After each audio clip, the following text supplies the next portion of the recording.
마지막 5번째 시간을 맞이하려고 합니다.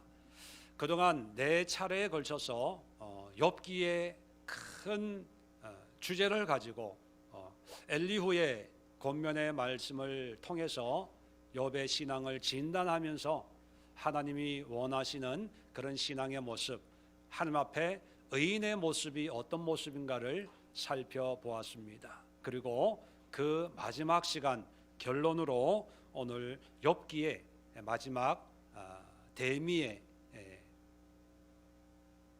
결론을 함께 나누면서 어떤 신앙을 가지고 우리도 남은 생애를 살아갈 것인가 한번 깊이 있게 묵상하고 또 깨닫고 도전하는 그런 시간이 될 수 있기를 바랍니다.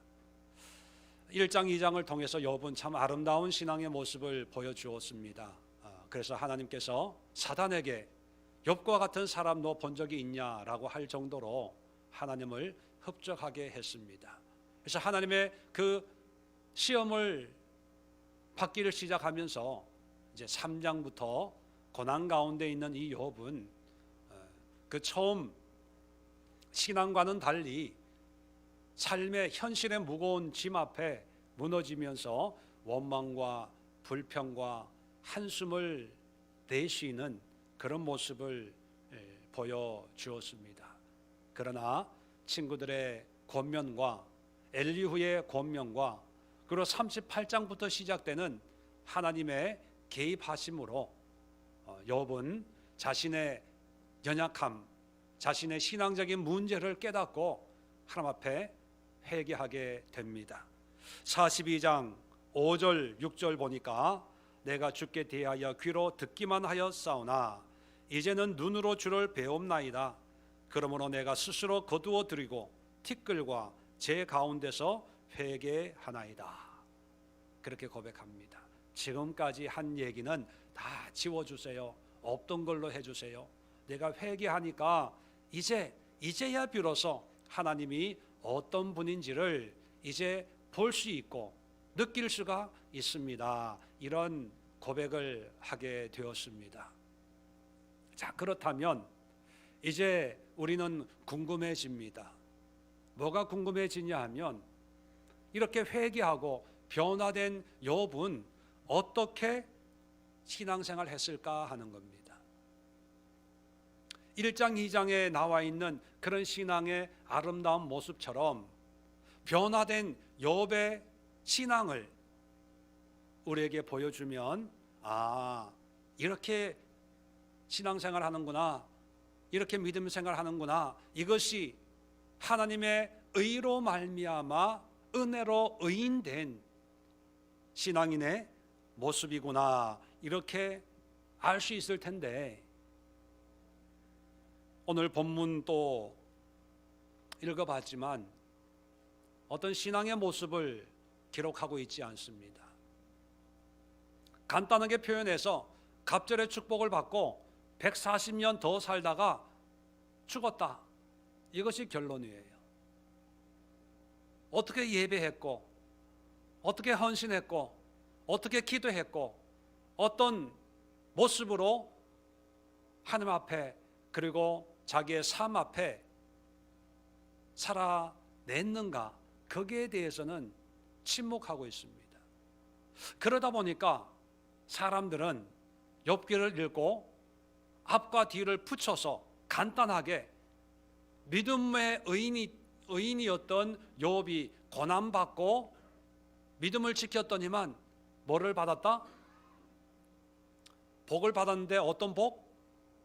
갑절의 축복 받았다. 이걸로 끝이 납니다. 이것이 욥기의 내용이고 욥의 모습이라고 생각을 합니다. 자, 오늘은 욥기의 결론, 욥은 어떤 신앙의 모습으로 하나님 앞에 의인으로 살아냈을까, 거기에 대해서 살펴보려고 합니다. 먼저 욥기를 시작할 때의 모습을, 1장 2장의 모습을 한번 생각해 보세요. 특별히 1장에 보면 욥은 얼마나 하나님 앞에 헌신적으로 신앙생활을 했는지 생일날 아이들이 와서 잔치를 하고 그 다음날 헤어질 때 그냥 헤어지지 않았어요. 번제를 드리고 혹시 함 앞에 죄된 말을 한마디라도 내뱉을 수 있으니까 그걸 회개하고 헤어지자라고 할 정도로 참 헌신적인 예배자의 모습으로 시작을 했습니다. 자, 그런데 그 과정을 겪고 하나님 앞에 자기의 신앙을 회개하고 자기의 약함을 고백하고 변화가 됐어요. 근데 변화된 뒤의 모습은 더 많은 예배, 더 많은 헌신, 더 많은 헌금, 더 많은 기도의 모습이 없어요. 그냥 140년 살다가 죽었다. 자, 이 기록을 통해서 우리는 욥이 어떻게 신앙생활을 했을까 궁금해지죠. 그 궁금함에 대해서 성경이 침묵하고 있다, 말하고 있지 않으니까 우리는 몰라, 이렇게 그냥 얼버무립니다. 그래서 욥이 변화된 욥의 신앙에 대해서 별로 생각을 안 하려고 그래요. 안 하려고 하다 보니까 성경에 기록되어 있는 그런 단편적인 내용만 머리에 집어넣고 갑절의 축복, 나의 가는 길을 주께서 하시오니 주께서 나를 연단하신 후에는 내가 순금같이 나오리라. 시작은 미약하였으나 끝은 창대하리라. 내가 듣고 싶은 말씀, 내가 보기에 좋은 말씀만 기억에 남겨두는 거지요. 근데 여러분, 성경은 완전한 하나님의 말씀입니다. 성경은 하나님이 하나님의 뜻을 우리에게 가장 분명하게 계시하시는 완벽한 하나님의 말씀이라는 거예요. 단지 우리가 그 말씀을 100% 이해를 못해서 그렇지, 하나님은 우리에게 완전한 것을 이 성경에 담아 주셨습니다. 그러면 하나님이 왜 처음에는 신앙의 모습으로 시작했다가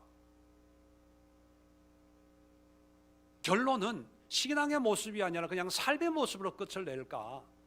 여기에 우리는 의문을 가져야 됩니다. 그리고 이 질문에 이런 모습에서 진리를 찾아내야 됩니다. 그래서 저는 세 가지를 여러분들에게 말씀을 드리고 싶어요. 의인으로 변화된 이 욥이 우리에게 보여주는 신앙, 첫 번째는 뭐냐면 의인은 삶으로 신앙을 보여주어야 된다는 거예요. 1장에서 보여주는 신앙의 모습도 참 아름답지만 성경이 기록하고 있는 모습은 뭐냐면 욥의 예배 생활, 신앙 생활의 단면을 보여줘요. 자, 그러다가 결론은 어떤 예배의 모습이 아니라 그냥 갑절에 축복받고 10남매 낳고 딸에게도 상속하고 그리고 140년을 더 살다가 죽었다라고 하는 그런 단편적인 이야기로 끝을 맺거든요. 그런데 이 단편적인 140년의 삶을 살았다고 하는 이 삶이 의미가 있다는 거죠. 어떤 의미냐? 전에는 종교인으로 신앙생활을 할 때는 종교적인 행위가 중요했어요. 예배가 중요했고 헌금이 중요했고 번제가 중요했고 봉사가 중요했습니다. 자, 그런 중요한 것을 하나씩 하다 보니까 나도 모르게 내 의가 생겨나게 되는 거예요. 너 새벽기도 했어? 나 새벽기도 하는데. 너 주일 성수해? 난 매일 한 번도 주일을 못 지킨 적이 없어. 너 11조 드려? 감사헌금 드려? 성경금 드려? 나는 다 해. 한다고 하는 것은 아름다운 것이에요. 근데 그것이 내 의가 될 수가 없습니다. 왜요? 우리가 의인이 된 것은 우리의 행함으로 된 겁니까? 아니에요. 오직 우리에게는 예수 그리스도, 욥에게는 하나님의 정당함을 대속물로 여겨주시는 긍휼함으로 의롭다고 인정을 받은 거예요. 내가 열심히 하는 거지만 그러나 그것이 하나님 앞에 나를 의롭다고 내세울 수 있는 근거가 되는 건 아니라는 거예요. 근데 그것을 자꾸 무슨 근거인 것처럼 내가 집사인데 권사인데 모태신앙인데 몇 년을 신앙생활 했는데 내가 뭘 했는데 교회를 건축을 했는데 목회를 20년째 하고 있는데 이게 내 의라는 거예요. 그런데 이런 의들이, 욥의 의들이 고난을 통해서 하나님께서 산산이 깨뜨리는 거예요. 엘리후를 통해서 그거는 하나님의 의가 아니고 너의 의다, 교만이다 깨뜨립니다. 그리고 38장에 하나님이 직접 임하셔서 하나님 앞에 자꾸 의인이라고 얘기하니까 하나님이 뭐라고 얘기하냐면 이 삼라만상 천지의 모든 이치를 얘기하면서 너 이거 알아?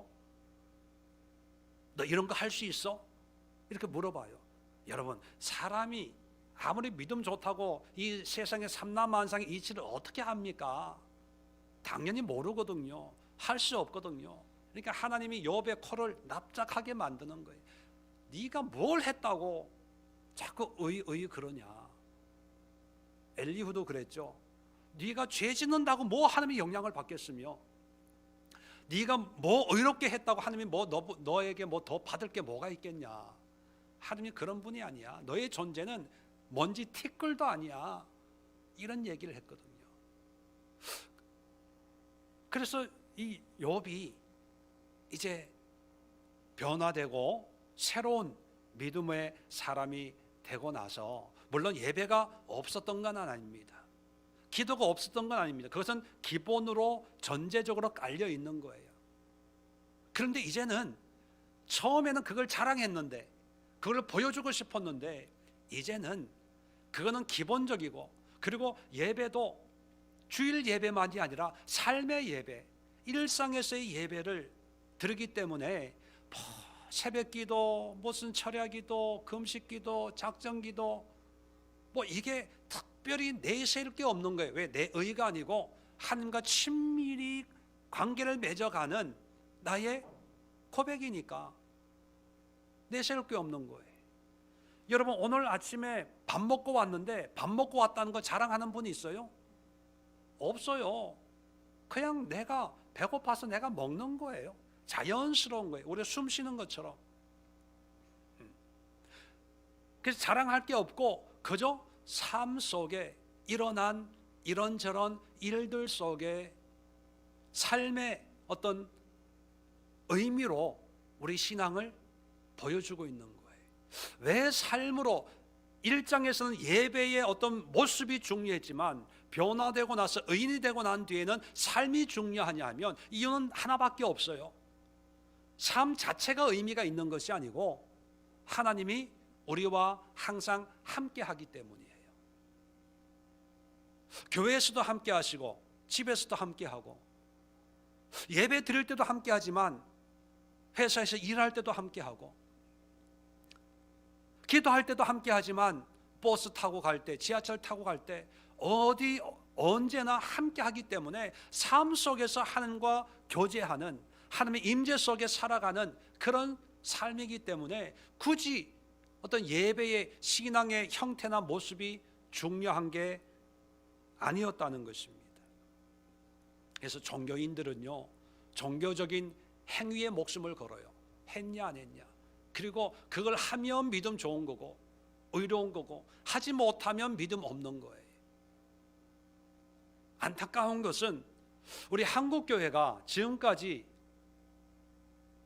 성도들을 양육하고 훈련하는데 종교인을 양성하는데 힘을 썼지 않았나 그런 생각을 합니다.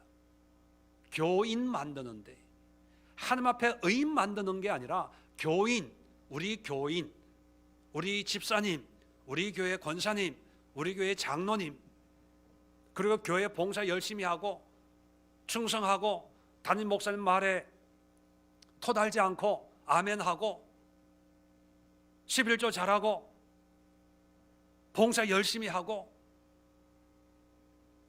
교회에 옮기면 벌 받고 목사님 말 거역하면 하는 말 거역한 거고 그래서 참 헌신적으로 교회를 섬기는 교회를 섬기는 것이 보이지 않는 하나님을 섬기는 거다라고 하는 그런 논리로 성도들을 양육하다 보니까 어떤 면에서는 참 아름다운 영적인 은혜와 또 하나님의 그런 역사를 경험하지만 또 어떤 면에서는 그저 욥처럼 내 의만 드러내는 그런 종교인을 양산하지 않았나 그런 생각을 합니다. 근데 욥이 우리에게 보여주는 것은요, 더 많은 예배, 더 많은 기도, 더 많은 봉사, 그것이 중요한 것이 아니라 그런 믿음 생활하는 사람이 삶 속에서 어떻게 그런 믿음을 드러내느냐는 거예요. 교회 안에서만이 아니라 회사에서도, 기도할 때만이 아니라 버스 안에서도, 성도들과 함께 교제할 때만이 아니라 믿지 않는 사람들과 함께 있을 때도 그 믿음을 보여주고 드러내는 그런 신앙의 모습입니다. 이런 신앙의 모습은 욥기 42장이 말하고 있는 게 아니고요, 로마서가 말하고 있는 것입니다. 로마서가 신약이 말하고 있는 부분입니다. 확인시켜 드릴까요? 자, 로마서 1장을 찾아보겠습니다. 자, 로마서 1장 17절입니다.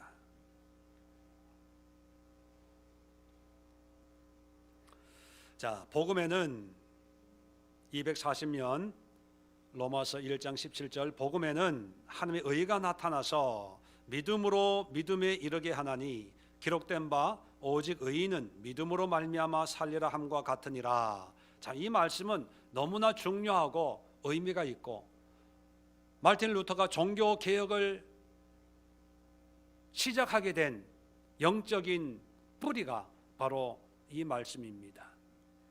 오직 의인은 믿음으로 말미암아 살리라. 그렇기 때문에 우리 개신교의 영적인 뿌리가 바로 이 말씀입니다.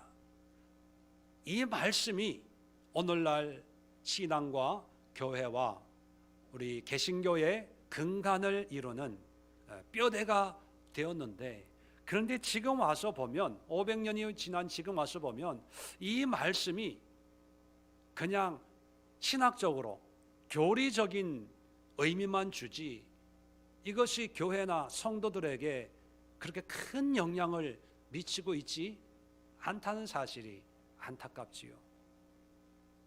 자, 오늘 이 말씀이 주는 의미가 뭔가 하나씩 제가 설명을 해드릴 겁니다. 자, 복음에는 복음은 뭡니까? 로마서 8절 1장 8절부터 복음에 대해서 쭉 얘기하고 있는데, 한마디로 얘기하면 예수 그리스도를 하나님으로 믿는 그 믿음이 복음이에요. 예수 그리스도가 복음이라는 거예요. 하나님이신 예수님이 우리의 구주로 이 땅에 오셨다. 이것이 복된 소식이라는 거죠. 자, 예수님 안에는, 복음에는 하나님의 의가 나타나서, 자, 의. 욥기 33장에 엘리후가 예를 들어서 하나님의 의를 설명할 때, 어떤 고난당하는 사람이 있는데 중보자가 하나님의 정당함을 보여주었을 때 하나님이 내가 대성물을 얻었다 그렇게 말씀하시고 그를 회복시켜 줬다 이렇게 예를 든 적이 있습니다. 그죠? 그리고 그 사람을 의롭다 인정을 해줬다 그렇게 말씀했죠. 하나님의 의라고 하는 것은 그 사람의 행위가 아니라 하나님이 대성물을 얻는 것, 하나님의 정당함을 보시고 내가 대성물, 코페르, 너의 허물을 덮어주는 그런 대성물을 내가 얻었다고 여겨줄게 라고 했던 그 의입니다. 자, 그러면 예수님 안에는 이런 하나님의 의가 들어있다는 거예요. 들어있어요, 없어요? 있죠. 우리는 행함으로 구원받은 것이 아니라 예수님을 믿음으로, 하나님의 예수님 때문에, 예수님 내 대신에 십자가에 돌아가셨기 때문에 그것을 대성물로 여겨준 거예요. 여겨주어서 우리가 의인이 된 거예요. 그 내용이 예수님에게 이 복음 안에 들어 있다는 거죠. 이거 아마 다 이해가 될 거예요. 자, 그죠? 자, 이렇게 하나님의 의가 나타나서 자, 믿음으로 믿음에 이르게 하나니.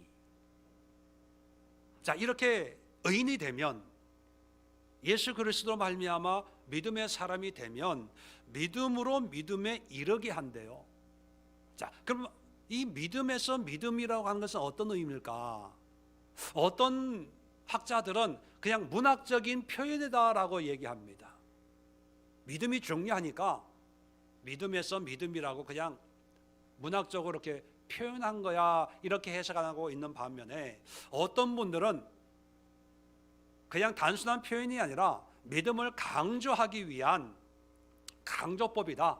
믿음이 중요하니까 의인은 오직 믿음으로 그것이 우리 개신교의 구호니까 믿음을 강조하기 위해서 믿음에서 믿음으로 그렇게 믿음을 강조하는 거다. 그렇게 이해를 합니다. 근데 저는 성경에 있는 대로 앞에 믿음과 뒤의 믿음이 다르다고 해석을 합니다. 그래서 앞에 있는 믿음에서 뒤에 있는 믿음으로 이끌어가는 거예요. 끌고 가는 거예요. 복음이, 하나님의 의가. 다시 말하면 하나님의 의를 덧입게 되면 어떤 상태의 믿음에 있다가 분명히 변화되고 달라진 새로운 믿음으로 변화되게 된다 이렇게 이해합니다. 왜냐하면 근거가 있습니다. 자, 로마서를 읽는 수신자들은 믿는 사람일까요? 안 믿는 사람일까요? 예, 믿는 사람이에요. 1장 7절 보세요. 로마에서 하나님의 사랑하심을 받고 성도로 부르심을 받은 모든 자에게 하나님 우리 아버지 주 예수 그리스도로부터 은혜와 평강이 있기를 원하노라. 이 편지를 받는 사람들 인사를 하거든요. 근데 이 사람들이 누굽니까? 성도예요. 성도. 믿는 자다라는 거예요. 자, 8절 보세요. 먼저 내가 예수 그리스도로 말미암아 너희 모든 사람에 관하여 내 하나님께 감사함은 너희 믿음이 온 세상에 전파됨이로다. 로마 교회는 바울이 개척한 교회가 아니거든요. 이미 믿는 사람들이 에클레시아가 이루어진 곳에 이제 편지를 쓰는데 이 사람들의 믿음이 소문이 날 정도였어요. 그럼 믿음이 있는 사람이에요. 자, 이런 사람들에게 바울은 15절 보세요. 나는 할 수 있는 대로 로마에 있는 너희에게도 복음 전하기를 원하노라. 아니, 믿는데 뭘 전한다고요? 복음을 전한대요. 여러분, 길 가다가 예수 믿으세요 할 때 나 교회 다녀요, 나도 믿습니다 라고 하는데 어떤 사람이 그래도 예수 믿어야 됩니다, 바르게 믿어야 됩니다, 그러면 기분 좋으세요? 안 좋으세요? 아마 거의 대부분 기분 나쁠 거예요. 아니, 또 거의 대부분이 그러세요, 그냥 교회 다닌다 그러면 그냥 뭐 전도지 한번 읽어보세요 할 정도는 되지만 뭐 예수 믿으세요 이렇게 하진 않을 거예요. 그 어려운 상황에서 로마 교인들은 이미 예수를 믿어요. 성도라고 부름을 받고 그들의 믿음과 신앙이 소문이 날 정도예요. 그러면 보통 사람 같으면 이 사람들 믿는 사람이니까 안 믿는 사람들에 가야지 그랬을 텐데 바울은 이들에게 복음을 전해야 되겠다 작정하고 펜을 든 거예요. 왜 그럴까요? 이들이 가지고 있는 어떤 믿음, 지금의 상태의 믿음에서 다른 믿음으로 더 업그레이드된 그런 믿음으로 바꾸고 싶은 거예요. 그 욕구가 뭐냐면 믿음으로 믿음에 이르게 만들고 싶다는 거예요. 그렇게 보면 앞에 믿음은 자기가 가지고 있는 어떤 믿음의 모습입니다. 근데 분명한 것은 뒤의 믿음은 어떤 믿음일까요? 복음으로 하나님의 의로 말미암는 믿음으로 이르게 하고 싶다는 거예요. 왜 로마 교인들이 가지고 있는 믿음이 바울이 볼 때 좀 업그레이드가 필요한 믿음이라고 생각했냐 하면 간단합니다. 이방인들이 주로 로마 교회를 구성했거든요. 당시 이방인들은 한때 자기가 믿는 신들이 있었습니다. 그 신들을 믿고 있다가 어떤 계기를 통해서 예수님을 구주로 믿고 그리스도인이 됐는데, 그 예수님을 믿는 그 모습들이 물론 열심히 있어요. 헌신적입니다. 그런 모습이 소문이 날 수가 있습니다. 그런데 바울이 볼 때 여전히 문제가 있다는 거예요. 쉽게 이런 비유를 들면 이해가 빠를 것 같아요. 저희 어머니 경우에 평생을 저를 섬겼어요. 부처를 섬기고 딸만 놓다가 아들 놓고 싶어서 참 정한수 또 놓고 비나이다부터 시작해서 지금 생각하면 참 어리석기 짝이 없는 그런 것도 참 정성껏 자기의 인생을 걸고 헌신적으로 그렇게 하셨어요. 그러다가 미국에 오셔가지고 자식들이 다니는 교회를 처음 나와 본 거예요. 그런데 은혜를 받으셨어요. 저희 아버지도 본토 친척 아버지 집을 떠나 은혜를 받은 거죠. 자, 그래서 이제 신앙생활을 하는데 목사님이 또 전도사님이 교구장이 집에 신방 오면 아유 목사님, 이게 습관이 되는 거예요. 습관이. 그때는 몰랐는데 제가 목회를 하고 저희 어머니의 신앙이나 이런 걸 보니까 부처를 열심히 믿던 그 불심이 대상만 바뀌었지 똑같은 마음과 태도로 그렇게 지극정성으로 예수님을 섬겨요. 새벽 기도하고 철학기도 하고. 자, 겉으로 보면 헌신적입니다. 근데 그 내면을 뜯어보면 진정한 성경이 말하는 그런 신앙일까요? 아니면 짬뽕 신앙일까요? 아마 짜파게티 정도, 짬짜면 정도, 그죠? 섞여 있는 거예요. 왜? 이게 몸에 배어 있는 것들이 있잖아요. 예수를 믿는다고 하지만 아직도 내 식으로 또 경험했던 그런 타 종교의 어떤 그런 습성으로 신앙생활을 하다 보니까 행위적인 건 하지만 그 마음의 중심은 온전하지 못한 그런 상태. 로마 교인들이 가지고 있는 믿음이 그런 믿음이었어요. 그 당시에는 주로 뭔가 행위적인 게 요구되는 시대였잖아요. 지키고 재물을 드리고 그러다 보니까 열심히 하는데 그게 자칫하면 자기 의가 될 수 있기 때문에 그런 신앙인들을 향해서 사람의 의가 아니라 하나님의 의를 소개해 주고 싶은 거예요. 그래서 지금 그들이 가지고 있는 믿음도 참 환난과 역경 가운데 예수님을 믿는 믿음 참 귀하죠. 그 귀한 그 믿음이지만 온전한 믿음으로 옮겨오려고 이 로마서를 쓰고 있는 거예요.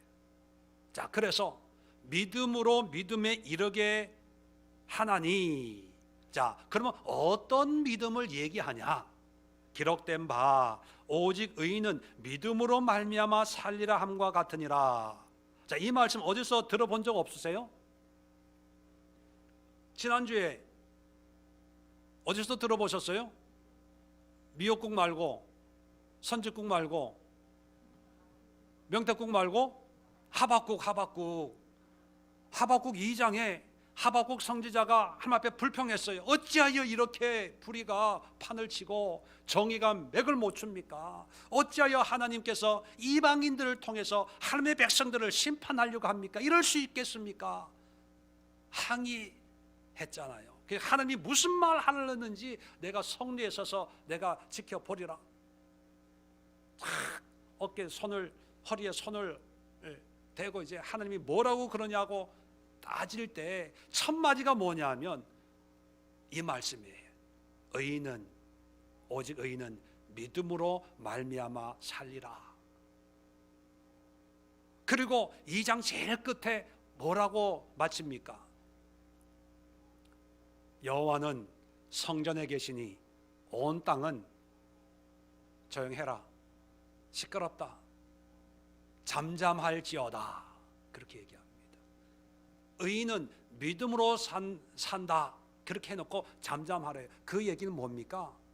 하나님이 이렇게 하신다고 해도 그게 하나님의 뜻이기 때문에 순종하고 따라와. 내가 다 너희들한테 설명할 이유가 있겠냐? 설명한다고 너희가 이해가 돼? 그 설명했던 그 내용의 모습이 욥기 38장부터 얘기하는 거예요. 너 해 뜨는 거, 이슬 내리는 거 이런 거 알아? 설명해도 우리가 몰라요. 하물며 이 세상을, 역사를 주관하는 모든 경륜을 그때마다 우리한테 설명하고 미리 예고하고 할 이유도 없지만, 그렇게 또 미리 알려준다고 해도 우리가 이해할 수도 없는데, 조금 우리 눈에 불이하다고 어찌하여 하나님이 이렇게 일합니까? 왜 의인이 고난을 당합니까? 원망 불평, 이게 말이 되냐? 웃기지 마라. 그냥 잠잠히 있어. 따라만 와, 따라만. 그게 의인은 믿음으로 말미암아 살리라예요. 믿음이 있다고 한다면 믿음으로 살아야 되는데, 그 믿음이 좋은 거 줄 때만 할렐루야 아멘 하지 말고, 내가 원치 않는 대로 갈 때도 좀 할렐루야 아멘 하면서 좀 잔소리 좀 하지 말고, 원망하지 말고 좀 따라와. 기도 응답 받았다고 그럴 때는 할렐루야 아멘 하고, 기도해도 응답이 없네. 하나님 어찌하여 내 기도는 응답도 안 해줍니까? 입이 대빨 나와가지고, 그게 무슨 믿는 사람이냐? 믿음이란 좋을 때도 믿고 안 좋을 때도 믿어야지. 그게 의인은 믿음으로 살리라, 그거예요. 잔말하지 말라는 거예요. 이걸 깨닫고 3장에 하박국이 노래해요. 하나님의 능력을 노래하고 하나님의 권능을 찬양하고, 그 다음에 외양간에 외양간에 소가 없고 우리의 양이 없고 뭐 포도나무에 열매가 없고 감람나무에 소출이 없고, 그래도 나는 기뻐합니다, 즐거워하겠습니다. 그런 고백으로 끝나는 거예요. 왜 이 말씀을 여기에다가 믿음으로 믿음에 이르게 한다는 이 말씀에다가 하박국의 이 말씀을 인용을 하고 있을까요? 의인은요, 삶 속에 하나님을 인정하고 하나님의 주권을 시인하고 하나님을 찬양하고 감사하고 하나님을 즐거워하는 거예요. 더 많은 예배가 필요한 게 아니에요. 더 많은 11조가 필요한 게 아니고요, 교회를 세우고 선교지에 뭐를 하고, 그것이 하나님의 의인의 삶을 보장해 주는 게 아닙니다. 그런 모든 것은요, 의인으로서의 삶의 하나의 표현일 수밖에 없어요. 표현. 할 수 있을 때 하고, 하지 못하면 못할 수 있는 것, 그게 중요한 게 아니에요. 더 근본적인 것은 내 삶 속에 믿음의 의인으로 하나님과 함께 살아가는 거예요. 기쁠 때나 슬플 때나, 응답이 있을 때나 응답이 없을 때나, 삶이 고달플 때나 고달프지 않을 때나 하나님과 함께 살아가는 거예요. 저는 분명히 말씀드립니다. 우리 예수의 모든 성도님들에게 교회에 나와서 예배 드리세요, 교회 봉사 열심히 하세요, 교회에 빠지지 마세요, 이걸 가르치려고 하지 않아요. 삶 속에 이런 하나님을 만나서 영원히 교회 떠나도 돼요. 영원히 주일 예배 참석 안 해도 됩니다. 단 조건은 뭐냐 하면, 삶 속에 임재하시는 하나님으로 내 가슴이 떨려야 돼요. 하나님 너무 좋아요. 하나님과 함께하는 이 시간이 너무 짧아요. 하나님과 더 가까이 더 오래 있고 싶어요. 하나님, 운전하고 가는데 가을 바람이 참 시원하고 신선하지요. 인간이 만든 에어컨을 돌린다고 한여름에 무더위가 이렇게 지나가겠습니까? 근데 하나님이 한번 에어컨 돌리니까 언제 더웠냐는 듯이 온 오곡백과가 이렇게 누렇게 익어가는데 참 대단합니다. 역시 하나님 따봉. 하나님 오늘 사기당했어요. 코로나 확진됐대요. 2주간 격리랍니다. 하나님께서 나에게 쉼을 주시기 위해서 2주간 집안에 틀어박히게 해주셔서 감사합니다. 웬 은혜입니까? 웬 축복입니까? 네? 교회 열심히 다니고 봉사 열심히 한 그런 믿음에서 의인의 믿음으로 옮겨오기 위해서 복음이신 예수님이 이 땅에 오셔서 우리의 의가 아닌 하나님의 의로 우리를 끌고 가는데 우리는 끌려가지를 않으려고 해요. 그냥 하라는 대로 하는 게 쉽거든요. 왜 독재가 사람들이 싫으면서도 은근히 바라는 게 독재 시대거든요. 왜냐, 민주 시대는 너무 복잡해. 근데 독재 시대는 하라면 하고 하지 말라면 안 하고 삶이 간단해요. 그래서 그리워지는 거예요. 그런 카리스마 있는 사람들을. 근데 하나님은 우리를 자유케 해요. 우리의 삶 속에. 그래서 의인은 우리의 믿음을 삶으로 드러내야 되는 거예요. 드러내는 거예요. 삶 속에 하나님의 영광을, 하나님과의 관계를 드러내세요. 두 번째, 자, 다시 본문으로 돌아가면 오늘 욥기 42장을 통해서 우리에게 주는 두 번째 의인의 신앙이 뭐냐? 인내하는 신앙입니다. 인내하는 신앙. 자, 10절 한번 볼까요? 10절 끝에 보면 여호와께서 욥에게 이전 모든 소유보다 갑절이나 주신지라, 갑절을 주셨습니다. 자, 그런데 12절 오늘 본문에 보면 여호와께서 욥의 말년에 욥에게 처음보다 더 복을 주시니 하면서 갑절의 축복과 또 열 남매를 주는 것을 소개하고 있습니다. 자, 여기서 질문 나갑니다. 자, 이 갑절의 축복이 10절에 얘기한 것처럼 욥이 친구들에게 기도하자마자 갑절의 축복이 임했을까요? 아니면 12절에 얘기하고 있는 것처럼 욥의 말년이라고 하는 것은 욥의 마지막이거든요. 마지막에 140년의 삶을 결산해 보니까 고난 당하기 전에 잃어버린 그 소유물보다 갑절의 복을 누렸다, 그렇게 결산의 의미로 표현하고 있는 걸까? 자, 첫 번째는 한순간에 딱 이루어진 대박나는 화천 뭐죠? 뭐 화천 대유처럼 그냥 대박 천억이 딱 떨어지는 걸까? 아니면 140년 인생의 결산일까? 전자입니까? 후자입니까? 네, 후자라고 생각합니다.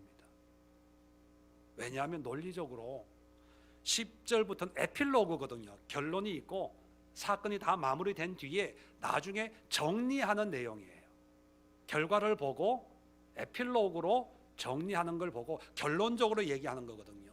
그러니까 한순간에 갑절의 축복이 딱 일어났다기보다는 당장은 변화가 없지만 하루, 1년, 5년 쭉 살다 보니까 한 140년 정도 살고 한번 살아온 인생을 보니까, 뒤돌아보니까 하나님께서 베푸신 은혜가 처음 은혜보다 갑절이나 이렇게 부어주셨구나, 아마 그런 의미라고 저는 생각을 해요. 그래서 12절에는 분명하게 욥의 말년에라는 표현을 쓰고 있습니다. 당장 이루어진 게 아니고 점진적으로 이루어진 거죠. 자, 그렇다면 이런 문제가 생깁니다. 욥의 신앙이 변화가 됐어요. 그죠? 하나님의 의인이 됐어요. 그래서 삶의 예배를 드리고 하나님과 동행하는 삶을 살아요. 그런데 여전히 아파요, 안 아파요? 여전히 아프죠. 한순간에 딱 해결되는 게 아니니까. 그죠? 하나님과 동행하는 의인의 삶을 사는데 여전히 가난해요. 그죠? 여전히 문제는 있어요.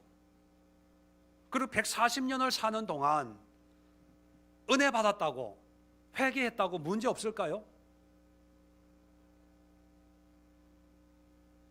여전히 문제가 있었을 거예요. 그런데 욥은 그런 개인 인생길을 살아가면서 하나님의 은혜에서 떠나지 않았다는 거예요. 가난해도 그전에는 병들고 가난하면 왜 나에게 이런 가난을, 왜 나를 이렇게 고통스럽게, 이렇게 원망했어요. 내가 하나님 앞에 잘못한 게 뭐가 있습니까? 이랬는데 하나님의 의를 깨닫고 보니까 내가 아무리 열심히 했다고 해도 하나님의 눈에는 먼지 티끌 하나도 안 되는 것들이거든요. 옛날에는 내가 좀 했다고 자랑했는데 이제 자랑하지 않아요. 그 대신에 뭐예요? 그는 고난과 역경 속에서도 의인은 믿음으로 말미암아 살리라. 하나님의 주권을 인정하고 하나님을 기뻐하고 즐거워하고, 하나님이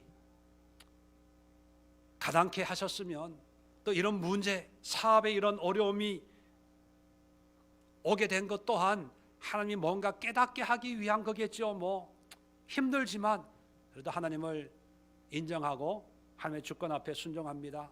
그렇게 살아왔다는 거예요.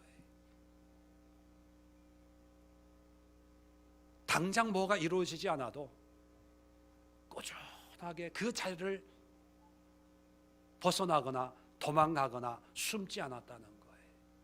이것은 제 얘기가 아니고 성경의 얘기입니다. 성경이 욥에 대해서 그렇게 얘기하고 있어요. 확인시켜 드릴까요? 야고보서 5장을 열어보세요.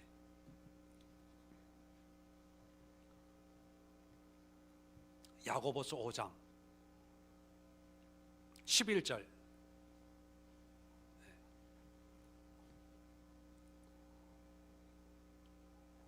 자, 야고보서 5장 11절 보라. 인내하는 자를 우리가 복되다 하나니, 인내하는 자가 복이다, 그렇게 얘기한다는 거예요. 자, 너희가 욥의 인내를 들었고 주께서 주신 결말을 보았거니와 주는 가장 자비하시고 긍휼히 여기시는 이시니라. 자, 여기 보니까 욥의 인내를 들었대요. 여러분, 욥기에서 욥의 인내를 들었습니까? 욥의 인내를 발견했어요? 1장 2장에서 발견했나요? 3장부터 37장까지 발견했나요? 1장에는 잠깐 인내하는 모습이 나와요. 함부로 하나님을 욕하지 않고 원망하지 않았다. 근데 3장 오면 그게 다 깨져버려요. 친구들 앞에서 원망, 불평, 입만 열면 뭐.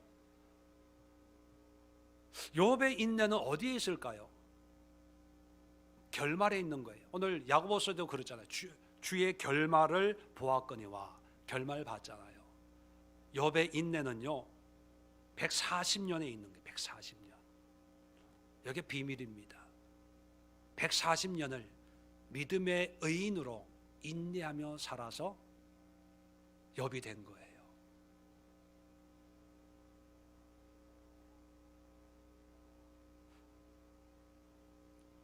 욥에게 인내는 그냥 참는 것이 아니라 하나님으로 기뻐하는 거예요. 인내하려고 인내하는 것이 아니라 하나님의 은혜에 기뻐하고, 하박국처럼 감사하고, 믿음에서 믿음으로 옮겨졌기 때문에 힘들게 참고 견디는 것이 아니라 기쁨과 감사함으로 주님과 함께하는 그런 인내의 삶을 140년을 살다 보니까 복 받으려고 애쓰지도 않았는데 하나님이 은혜를 허락해 주었다는 거예요. 그렇다면 의인의 삶은 뭘까요? 더 복을 받고 더 잘 살고 남들보다 더 많은 걸 누리면서 하나님이 주신 겁니다 간증하고, 그것만이 하나님의 은혜로 살아가는 사람일까요? 여러분, 모든 환경 속에 믿음으로 인내하는 거예요. 그 인내는 무조건 참는 것이 아니고 그 모든 환경 속에서 하나님을 예배하고 찬양하고 경배하는 거예요. 코로나19 속에서도 하나님을 상관없이 주님을 예배하는 거예요. 영상 보면서 비대면으로도 주님 앞에 찬양하고 감사하고 은혜로 이 코로나19 이 시대를 기쁨으로 살아내겠습니까? 그거예요. 과연 코로나19 시대에 욥의 인내로 욥의 140년처럼 코로나19의 시대를 살아가는 사람들이 얼마나 많이 있을까요? 하늘만이 아시겠지요. 의인은 인내함으로 자기 신앙의 자리를 굳건히 지킵니다. 그렇다면 여러분, 어떤 문제 때문에 이유와 핑계 대고 도망가지 마세요.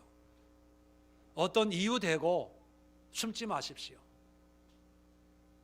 어떤 환경, 형편 따라 내가 느끼는 대로 느끼지 마세요.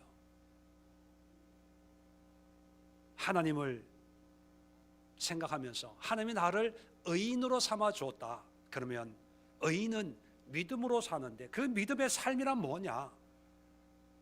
어떤 환경에서도 하나님으로 기뻐하고 하나님으로 즐거워하고 함께 영광 돌리고 하나님과 친밀하게 더 가까워지는 그런 삶이에요. 저는 코로나가 와서 제 개인적으로 사업하시는 분들은 참 너무 힘들고 어려워서 고통하는 분도 많이 있지만 제 개인적으로는 하나님을 더 깊이 묵상하고 말씀을 더 깊이 묵상할 수 있어서 너무 좋아요. 갈 데도 없고 오라는 데도 없고 밥 먹자는 사람도 없고 밥 사준다는 사람도 없고 신방도 없고 그냥 시골에 처박혀서 말씀 보고 책 읽고 묵상하고 그러면서 이 시대 우리 예수의 교회가 아니라 이 시대의 교회, 예수의 교인들만이 아니라 이 세상의 교인들이 참 바르게 이 하나님을 알고 말씀을 깨닫고 믿음 생활하고 있나 이걸 생각할 때마다 마음이 참 아파요.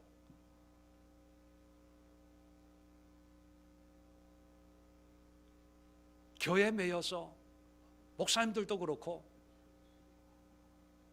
하여튼 여러분 인내하세요. 그것이 믿음의 의인의 모습입니다. 마지막으로 세 번째 우리가 함께 살펴볼 신앙의 모습, 욥이 우리에게 보여주는 변화된 신앙은 어떤 신앙이냐 하면 의인은 하나님의 성품으로 산다는 거예요. 하나님의 성품으로. 아니 여기 하나님의 성품으로 사는 모습이 어디 있습니까? 그 근거가 어디 있냐면 자 13절에 보면 아들 7과 딸 3을 두었다고 얘기합니다. 그런데 아들들에 대해서는 아무 말 없고 딸들에 대해서는 딸 이름을 여미마, 그시야, 게른 합북 이렇게 이름을 굳이 안 써도 되는데 딸 이름을 쓰고 그리고 15절에 보면 욥의 딸들이 처럼 아름다운 여자가 없었더라. 아니 욥의 딸이 얼마나 이뻤는지는 모르겠지만 굳이 용모까지 이렇게 성경에 쓸 필요가 있을까? 그리고 15절 끝에 보면 아버지가 그들에게 그들 오라비처럼 기업을 주었더라. 유산을 남겨줬다는 거예요. 자, 여러분 욥기의 활동 배경이 창세기라 그랬습니다. 족장시대, 아브라함 시대. 왜냐하면 고난당하고 140년 살았다 하면 고난당한 나이가 있을 거 아니에요. 유대인들은 욥이 고난당한 나이를 70으로 여겨요. 왜냐하면 갑절의 축복에 비추어서 70세에 고난을 받고 수명도 갑절의 축복을 받아서 140년 더 살고 죽었다 이렇게 이해를 해요. 그러면 총 나이가 몇 살이 된다는 얘기예요? 210세가 된다는 얘기예요. 그러면 200세 정도 살던 시대는 족장시대, 아브라함 시대니까 욥의 활동 배경이 창세기다 이렇게 인정을 합니다. 그러면 창세기 족장시대에 딸들에게 상속이 갔을까요? 안 갔어요. 그 당시에는. 그리고 딸들의 존재라고 하는 것은 그 당시의 문화에서는 요즘에 이랬다면 큰일 나요. 요즘에 성차별, 페미니즘 이런 것 때문에 젠더 이슈 때문에 문제가 큰데, 성경적인 그 문화적인 차원에서 말씀을 드리면 그 당시에는 딸들의 존재는 별로 중요하지가 않았어요. 민수기 27장에 보면 가나안 땅의 땅을 분할을 해요. 각 가문대로 분할을 하는데 슬로브핫이라고 하는 그 가문의 딸들이 민원을 제기해요. 5명이. 민원을 제기한 이유가 뭐냐면 그 가문에는 남자가 다 죽은 거예요. 남자가 죽으니까 땅을 분할하는데 자기들한테 안 주는 거예요. 그러니까 이럴 수가 있습니까? 우리도 먹고 살아야지요. 민원을 제기해서 그때서야 이제 법을 만드는 거예요. 아들이 없으면 딸들에게도 상속을 할 수 있다. 이 법이 만들어진 게 민수기예요. 민수기. 그러면 창세기 시대는 당연히 유산을 안 남겨주는 게 관습이었어요. 그죠? 그런데 그런 시대에 사는 욥이 1장을 읽어보면 1장과 2장의 내용은 욥의 가정에 대해서 얘기할 때 누구를 언급해요? 아들을 언급해요. 아들들이 생길 때가 되면 아들들이 죽고 그 종이 와가지고 아들이 죽었나이다 보고하고, 딸의 존재는 투명인간이에요. 투명인간. 근데 시작은 아들로 시작했는데 끝은 아들은 투명인간이에요. 딸만 언급하는데 딸도 아주 이쁘게 여미마 비둘기 순결하고 호결하게, 글씨야 계피향기. 재밌는 게 게렌 합북이라는 뜻이 뭐냐면 마스카라라는 뜻이에요. 눈 화장하는 도구예요. 도구. 얼마나 이 꽃단장을 열심히 했으면 이게 이걸 안 써도 아무 지장이 없어요. 욥기의 내용에. 근데 이거를 굳이 언급을 했다는 것은 그만큼 딸들을 귀하게 여겼고 또 상속까지 했다는 거예요. 자, 이게 뭐냐 하면 욥은, 변화된 욥은 당시의 전통과 관습과 문화를 따르는 삶을 따르지 않고 하나님이 주시는 마음, 하나님의 마음에 순종하는 삶을 살았다는 거예요. 자기가 허물이 많음에도 하나님의 은혜로 구원받고 의인이 됐다는 것을 깨달은 순간, 아, 모든 인간은 하나님이 사랑하시는구나. 죄인도 사랑하는데 우리 문화적으로 무시하는 이 여자들도 하나님이 사랑하셔서 우리에게 주신 게 아니냐. 하나님의 마음으로 세상을 보는 거예요. 하나님의 기준으로, 하나님의 가치관으로 모든 것을 판단하는 거예요. 사람들은 야, 딸들은 신경 안 써도 돼. 그래도 딸들을 가장 아름답게 여기고 유산도 딸들에게 안 줘도 돼요. 그런데 하나님이 주신 거니까 하나님이 주는 거야. 하나님에겐 차별이 없어. 하나님의 마음으로, 그 당시의 관점으로 보면 파격이라고 할 수가 있겠죠. 그런데 하나님의 마음으로 그렇게 행동하는 거예요. 저는 이것을 하나님의 성품이라고 여깁니다. 빌립보서 2장 말씀을 전할 때 5주 전에 이 마음을 품으라 곧 그리스도 예수의 마음이니, 자, 예수의 마음을 품는다는 것은 이건 감정적인 게 아니라고 말씀을 드렸습니다. 왜냐하면 예수의 마음을 품으라 하고 그 다음에 나오는 것은 예수님의 마음, 슬펐다, 괴로웠다, 기뻤다, 행복했다, 이게 아니라 그는 하나님의 본체시나 하나님과 동등됨을 취할 것을 여기지 아니하시고 자기를 비워 종의 형체를 가지고 사람의 모양으로 나타나셨고 십자가의 고난을 받고 죽고 부활 승천했다. 예수님의 마음을 품어라라고 하고 예수님의 삶을 얘기해요. 삶을. 그게 뭐냐면 예수님의 마음이란 예수님의 성품이라. 성품. 말씀드렸죠. 성격이 있고 성품이 있는데 성격은 그냥 가지고 나온 거. 다 저마다 가지고 태어나는 그런 성격들이 있어요. 근데 이걸 바꾸려고 하지 마세요. 기도 열심히 해서 바꿀 수 있지만 바꾸기가 그렇게 쉽지가 않아요. 왠지 아세요? 하나님이 주신 거니까. 우리가 애써야 될 것은 내가 가지고 있는 이 소갈머리, 소갈딱지 같은 이 성격에 예수의 성품을 올려놓는 거예요. 우리 생일 케이크 2단, 3단 케이크처럼 여기에다가 내 마음에 안 들어 나도 그래도 하나님이 주신 거니까 여기에다가 예수님의 성품을 올려놓고 예수님처럼 생각하고 행동하는 거예요. 예수님처럼 보고 그렇게 인정해 주는 거예요. 예수님처럼 그렇게 느끼고 표현해 주는 거예요. 그러다 보면 그것이 점점 나의 삶의 일부가 되고 나의 생활이 되고 나의 모습이 되어지는 거예요. 어떤 때는 내 밑바닥이 드러날 때가 있어요. 욱하는 거. 저도 있습니다. 근데 한마디만 하면 되잖아요. 이게 내 성격이야. 이해해.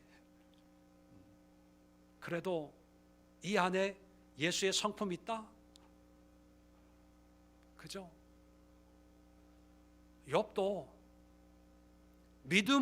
믿음에 이르기 전에 그 믿음에서는 아들만 있었어요. 아들만 귀했어요. 그런데 하나님의 의로 새로운 믿음에 이르러 보니까 보이지 않던 것들이 보여지는 거예요. 그게 뭐냐? 하나님의 마음이거든요. 하나님의 생각이거든요. 그럴 때 인정해 주는 거예요. 유산 줄게. 이름도 아름답게 하고 너 성령해. 아마 세상에서 아름다웠다고 하니까 뭐 좀 이게 뭐 단장도 하고 했겠죠. 뭐 요즘식으로 얘기하면 뭐 이렇게 그 당시에 하지 않는 그런 배려를 또 섬김을 사랑을 했다는 거예요. 이게 하나님의 마음, 하나님의 성품이에요. 의인으로 살아간다는 것은요, 내 성격으로 살아가는 게 아니에요. 내 성격은 있지만 그 성격 위에 하나님의 성품을 닮아내는 거예요. 어제 예수의 마음을 할 때 제가 그런 얘기를 했습니다. 우리는 마음이라고 할 때 정적이고 감정적으로 받아들이는 경향이 많습니다. 예수의 마음 그러면 사랑하고 안타깝고 긍휼히 여기고, 근데 성경적인 그 마음은 감정적인 영역이 아니고 삶의 구체적인 행동이에요. 아까 복음송 찬양할 때 주의 마음 내게 주소서, 하나님의 그 사랑스러운 마음을 달라는 게 아니에요. 하나님의 그 애틋한 따뜻함을 달라는 게 아니라 하나님의 그 마음으로 성품으로 살아가는 그런 삶을 달라는 게, 내가 그렇게 살고 싶다는 거예요. 그런 고백으로 찬양을 해야 되는 거예요. 근데 많은 사람들이 마음을 정적으로 여기니까 은혜는 많이 받아요. 막 울고 기뻐하고 회개하면 눈물 철철 흘리는데 그 시간만 딱 끝나면 교회 문만 밖에 열고 가면, 야, 왜 이렇게 날씨가 이렇게 좋아? 아, 미쳐 죽겠네. 뭐 기뻐 뛰면서 막 하면서 문 열고 가면 날씨가 더우면 아우 더워 죽겠어. 날씨는 왜 이렇게 덥고 어떻게 걸어가 또 정류장까지. 그게 우리의 개념의 차이인 거예요. 욥이 딸들의 이야기를 기록하고 있는 것이 우연하게 그냥 쓸데없이 기록하는 것이 아니라 이렇게 바뀌었다는 게 실질적인 변화, 성품의 변화. 여러분, 우리가 예수 믿고 얼마나 바뀌었습니까? 김건율 집사님 얼마나 바뀌었어요? 전 집사님 얼마나 바뀌었어요? 안 바뀌었으면 믿음에서 믿음으로 이러기 위해서 복음을 다시 내가 또 전해야 돼요. 집에 가서 일주일의 삶을 두 분 권사님 확인하십시오. 왜냐하면 우리의 믿음은 실제적이어야 되거든요. 추상적인 것이 아니라, 천국은 우리가 죽어서 가는 것이 아니라 내가 하나님이 계신 이 땅에 있는 영역이 천국이에요. 그 천국을 이루는 것이 우리 성도들의 삶이에요. 거실에서 천국이, 화장실에서 천국이, 안방에서 천국이, 차 안에서 천국이, 사무실에서의 천국이, 그 천국을 누리면서 예수의 향기를 바라는 것이 바로 욥이 말하고 있는 메시지입니다. 5번에 걸쳐서 욥기를 정말 작은 부분을 설명을 했는데, 제가 이걸 설교를 5번째 마치면서 참 아쉬움이 남아요. 이거 더 여기 좀 더 이걸 좀 설명을 좀 더 했어야 되는데 교인들이 이해가 됐을까? 이런 아쉬움이 자꾸 남아요. 한 10번으로 좀 늘릴까? 근데 드라마도 빨리 끝나야. 그래서 여러분, 좀 막연했던 욥기의 내용이 이번 설교를 통해서 좀 구체적으로 분명한 메시지로 좀 여러분들에게 와 닿고, 그렇다면 내가 한 번 더 이 욥기의 말씀을 한 번 더 읽어봐야 되겠다, 좀 공부해야 되겠다, 좀 도전이 생겼으면 좋겠어요. 그리고 욥처럼 변화된 그런 신앙의 모습으로. 그래서 저는 제 꿈은 뭐냐 하면 예수의 교회, 이런 교회가 없어지는 거예요. 없어지고 여러분들이 계신 곳에 예배가 회복이 되고 교회가 회복이 되고 거기에 하나님과 교제가 임하는, 그러니까 꿈이겠죠. 그런 목회를 하면 가장 성공적이고 가장 행복한, 하나님 앞에 자랑스럽게 설 수 있는, 물론 그것도 제 의가 되면 안 되겠지만 하나님의 역사겠지만, 자, 교회 오세요, 예배 드리세요, 뭐 하세요. 자, 교회를 끌어내는 그게 의미가 없는 거예요. 단지 종종 가다가 제가 전화하고 교회 예배 드리세요 하는 거는 이런 복음을 바로 깨닫고 삶 속에 믿음의 의인의 삶을 사세요 하는 거지, 여기에 말뚝 박아서 내가 뭔가 이렇게 일 시키고 부려먹으려고 하는 게 아니거든요. 이 5번의 설교를 여러분 집에 돌아가셔서 내일 연휴이기 때문에 휴일이지 않습니까? 다시 한번 쭉 들으시면서 한번 정리하고 이해가 안 되는 부분들이 있으면 에클레시아에서 또 이런 걸 나눌 수 있기를 부탁을 드리겠습니다. 기도하고 마치겠습니다.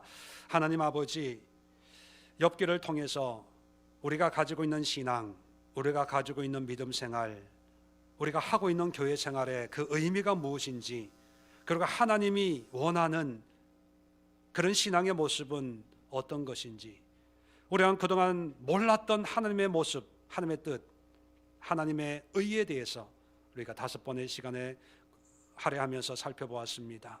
우리의 지식이나 지혜가 부족해서 하나님의 말씀을 다 이해할 수 없지만 욥기를 통해서 분명하게 선포된 믿음의 근본적인 의미를 분명히 깨닫고 하나님 앞에 의인의 삶을 살아 우리의 삶으로, 인내함으로, 우리의 성품으로 주님을 드러낼 수 있는 그런 신앙의 주인공들로 삼아주시기를 간절히 기도합니다. 이제는 우리 주 예수 그리스도의 은혜와 하나님 아버지의 크고 놀라운 사랑하심과 성령의 교통하심이 예배하는 모든 믿음의 권속들과 그리고 저들의 가정과 직장과 일터와 코로나로 또 세상이 여러 가지로 신음하고 있는 이 시대 위에 지금부터 영원까지 함께 없으시기를 간절히 축원드리옵나이다. 아멘.